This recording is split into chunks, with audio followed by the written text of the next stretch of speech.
Good morning. This is the second year class and we are going to discuss today 1909 का भारतीय परिषद अधिनियम पार्लियामेंटो सुधार। लॉर्ड कर्जन के द्वारा अपनाई गई सभी गलत नीतियों के कारण भारतीय जनता ब्रिटिश शासन से बहुत ज़्यादा नाराज़ थी। कलकत्ता अधिवेशन के दीक्षांत समारोह, कलकत्ता निगम अधिनियम 1900, भारतीय विश्वविद्यालय अधिनियम 1904, बंगाल विभाजन 1905 आदि ऐसे कई कार्य थे जिसके कारण से भारतीय जनता ब्रिटिश शासन के विरुद्ध में खड़ी हो गई थी। 1909 में हम देखते हैं कि ब्रिटिश शासन की शक्ति उदार दल के रूप में हाथ में आ गई और अनुशासन व कार्यक्षमता की अपेक्षा इस जो सरकार थी उसका मूलतः विश्वास स्वतंत्रता और स्वायत्ता में अधिक था। पार्लियामेंटो और लॉर्ड मॉर्निंग ने अपनी नियुक्ति के तुरंत बाद भारतीय प्रशासन में सुधार करने का निश्चय किया और इसी उद्देश्य से पार्लियामेंटो ने सर अरुंडेल की अध्यक्षता में एक समिति नियुक्त की जिसने लगभग 1906 में अपनी रिपोर्ट प्रस्तुत की।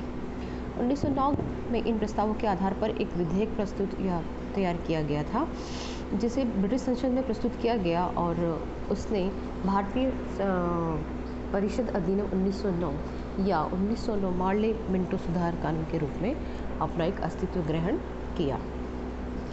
1909 के कानून के प्रमुख लक्षण पर हम डिस्कस करेंगे क्योंकि 1935 के अधिनियम की कुछ चीज़ें 1909 के अधिनियम से ली गई है। इसमें सबसे पहला अधिनियम हम देखते हैं, तो पहला चेंज हम देखते हैं, प्रमुख लक्षण जो देखते हैं वो है केंद्रीय एवं प्रांतीय विधायी परिषदों का विस्तार। केंद्रीय और प्रांतीय विधायी परिषदों के विस्तार में सदस्यों की संख्या लगभग 16 से 60 कर दी गई और उसके अलावा मद्रास, बंगाल और बॉम्बे के सदस्यों की संख्या 20 से 50, संयुक्त प्रांत की संख्या 15 से 60, पंजाब, असम व वर्मा की विधान परिषदों की संख्या 30 निश्चित कर दी गई। 1912 में प्रांतों की सीमाओं में भी कुछ परिवर्तन किए गए और विधान परिषदों की सदस्य संख्या में कुछ परिवर्तन किए गए।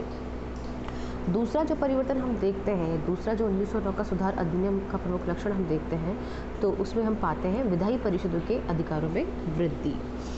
इन अधिकारों के अंतर्गत सदस्यों को पूरक प्रश्न पूछने का अधिकार दे दिया गया और दूसरी बात विधान परिषदों के सदस्यों को बजट पर बहस करने व प्रस्ताव प्रस्तुत करने का अधिकार भी प्रदान किया गया।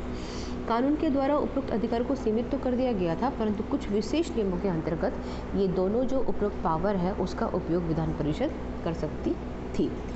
तीसरा जो प्रमुख लक्षण हम पाते हैं वो है केंद्रीय विधान परिषदों में सरकारी बहुमत में वृद्धि।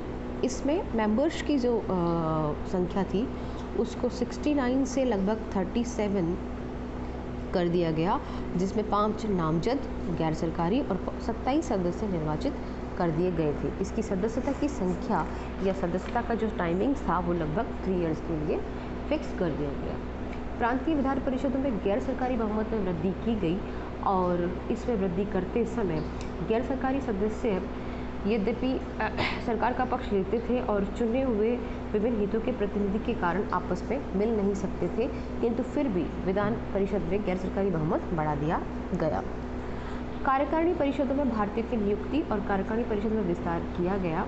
इसके आधार पर गवर्नर जनरल की जो कार्यकारिणी थी उसका प्रथम भारतीय विधि सदस्य नियुक्त किया जाने लगा।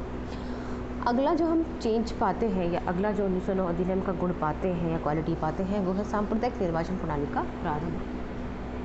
कानून के द्वारा मुसलमानों को पृथक से सांप्रदायिक प्रतिनिधि प्रदान किया गया। इसके अतिरिक्त मुसलमानों को साम्राज्य के प्रति उनकी विशेष सेवाओं को दृष्टि में रखते हुए संख्या के अनुपात में अधिक प्रतिनिधि प्रदान कर दिया गया।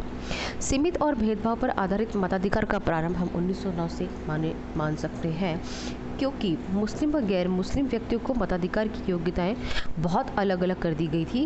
कहने का मतलब ये है कि कुछ नियम, कुछ कानून मुस्लिमों के लिए लगाए गए और वही नियम व कानून गैर मुस्लिमों के लिए अलग लगाए गए।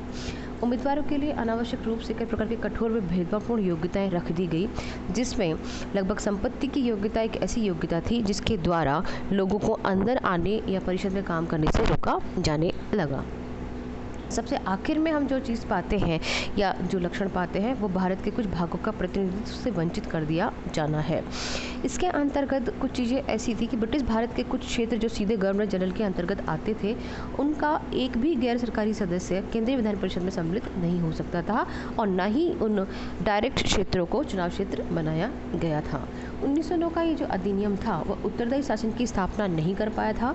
इसी अधिनियम ने सांप्रदायिक निर्वाचन प्रणाली की स्थापना कर दी थी। यह जो 1909 का अधिनियम था बहुत ज़्यादा अत्यधिक सीमित मताधिकारों पर और परोक्ष चुनाव पर आधारित था। इसमें मताधिकार में अनुचित भेदभाव को बल दिया गया। केंद्रीय विधान परिषद में सरकारी बहुमत लगभग ना के बराबर रहा और प्रांतीय परिषदों का गैर सरकारी बहुमत भी नामजद, गैर सरकारी व निर्वाचित में बांट दिया गया। विधान परिषदों की शक्ति लगभग अत्यधिक सीमित कर दी गई थी। निहित स्वार्थों को सबसे ज़्यादा महत्व दिया गया और इसी के आधार पर ब्रिटिश गवर्नमेंट जो थी वो इंडिया पर राज करने में और आगे सफल हो सकी। और सबसे बड़ी बात ये थी कि भविष्य के लिए इस अधिनियम में कोई भी लक्ष्य तय नहीं किया गया था। 1909 के अधिनियम में इस बात का कोई जवाब नहीं दिया गया था कि भारत का राजनीतिक भविष्य क्या होगा, लेकिन फिर भी हम ये मानते हैं कि 1909 का जो अधिनियम था वो लगभग निरर्थक तो था ही, परंतु कुछ चीज़ें भारतीयों को उससे सीखने में मिली। चुनाव की अप्रत्यक्ष प्रक्रिया आदि कुछ ऐसे थी, बजट, कुछ चीज़ें ऐसी थी जो भारतीयों को सीखने के लिए प्राप्त हुई। लेकिन पार्लियामेंट का कथन कुछ सीमा तक हम सही मानते हैं। उनका ये मानना था कि ये सुधार जो है वो ब्रिटेन और भारत के संबंधों में एक नवीन अध्याय की शुरुआत है और भारत ब्रिटिश उत्तरदायित्व को नवीन मोड़ पर प्रदान करते हैं। 1909 का अधिनियम 1935 की आधारशिला तैयार करता है या लगभग 1919 के अधिनियम की तरफ जाने की ओर अग्रसर होता है। लगभग 1909। Today we are going to close the chapter now and we will discuss the 1919 का अधिनियम in next class. Thank you very much.